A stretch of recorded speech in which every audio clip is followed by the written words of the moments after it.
Good morning, class 12th. Today we are going to start with the new chapter, Gene Regulation in Prokaryotes.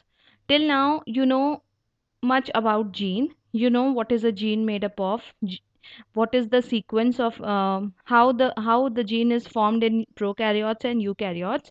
Like in prokaryotes, it's a continuous gene having a promoter and a terminator region, whereas in eukaryotes it is a split gene. That is, it is being the coding gene is exon and the non-coding introns are intermediate in between the exons. This much you know. Now in this chapter you shall be learning about how the gene is being regulated in prokaryote. This chapter is basically concerned with the prokaryotes. Gene regulation in eukaryotes is not in your syllabus in biotechnology. Probably in bio you will study that also. So let us start with the introduction. Let us understand what is gene regulation actually. Your amazing body contains hundreds of different types of cells. For immune cells, from immune cells to skin cells and to neurons, every different type of cell is present in your body. So almost all of your cells contain the same DNA instructions. Clear? The same DNA is present in each cell. So why do they look so different and do such different jobs? How can they do different jobs? Like the cells of the skin are uh, continuously programmed to produce the skin cells of the same texture. The cells of the liver are functioning in a different manner and they are continuously producing enzymes which are required. Okay, the cells of the neurons are not dividing at all after being generated once. So how this programming has been done? What uh, what gives orders? How these all functions are regulated? You will be studying about this in gene regulation chapter, because for all these answers the different gene regulation is responsible. All the cells are acting differently because of the gene regulation. We are regulating, actually not we, the cells themselves are regulating the gene, that okay, this gene has to be expressed now. Now when I say gene expression, you know that gene is expressed in the form of protein. For a gene to be expressed, it should produce the protein. Okay, so gene expression is regulated. Okay, so this is gene regulation concept. After that, gene regulation is how a cell controls which gene out of these many genes in its genome are turned on. Turned on here means they are expressed. Thanks to gene regulation, each cell type in our body has a different set of active genes. When I say active genes, that means although all the genes are same, but some genes remain dormant and they are not active, while others are active depending on the cell type, depending on the condition that particular cell is experiencing. Okay, despite of the fact that almost all cells of the body contains the same DNA, only the chosen few are expressed in a particular time by a particular cell. Rest other genes are not being utilized, not being expressed. That means they are turned off. Clear?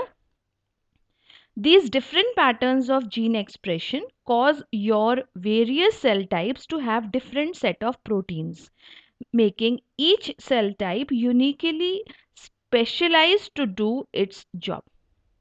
Okay, because these turn off genes or turned on genes give a uniqueness to each particular cell.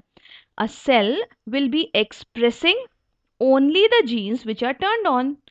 Okay, so when the genes are turned on, a special gene is being turned on, that is a special gene is being expressed at a time. This gives the specificity to the cell.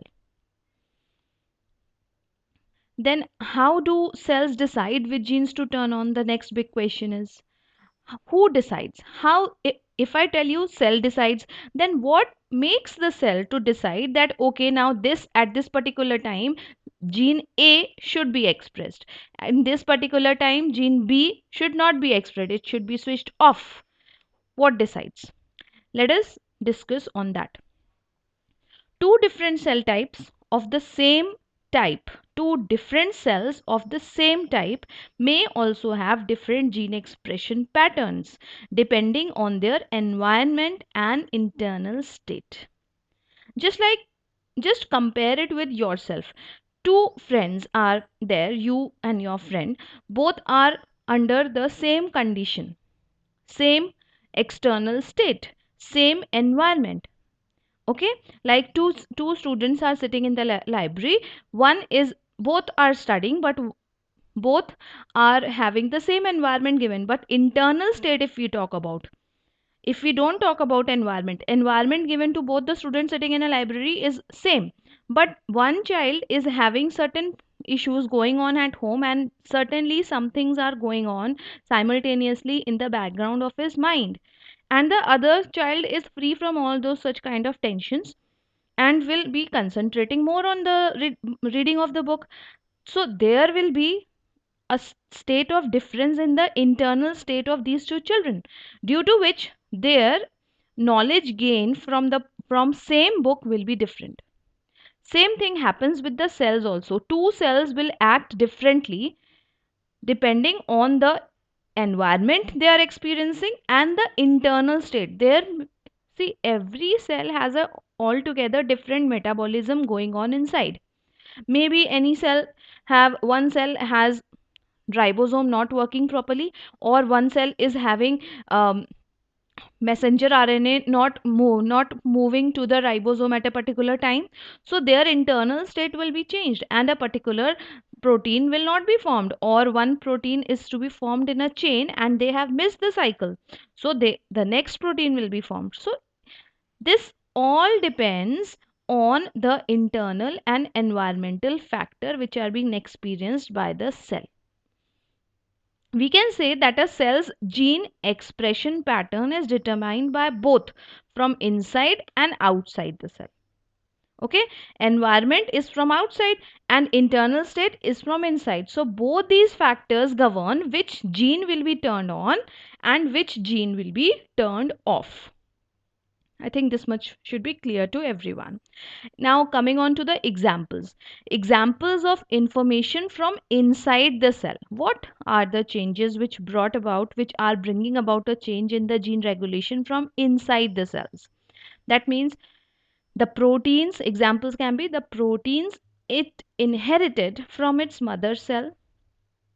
Okay, whatever protein the cell has inherited from the mother cell will be present inside the cell only. So those proteins are actually being produced every time. So the cell will also keep on producing the same type of proteins every time. And similar thing, another example can be whether its DNA is damaged and how much ATP it has. Three factors, three examples. First is what we are inheriting from the mother cell. Second is whether the DNA of that particular cell is damaged, or due to crossing over or due to meiosis, certain kind of variation is being generated which causes a mutation in a particular gene of that DNA. Yes. And the third is how much ATP is it has. If the ATP content of the cell will be less, that means it is running short of energy. When the cell will be running short of energy, will it be able to work properly? No, it will not be able to. So all these are examples of the uh, situations from inside the cell. Now the examples of information from outside the cells. The first will be chemical signals from other cells, like in case of interferon. Remember, interferons are the signals which are given from the infected cell that now I am experiencing this problem, you protect yourself. Second is mechanical signals from the extracellular matrix, any signal which is coming from outside the cell or from the blood. And the nutrient levels, because the outside of the cell is responsible for the nutrient level, so that all are considered as the example from outside the cell.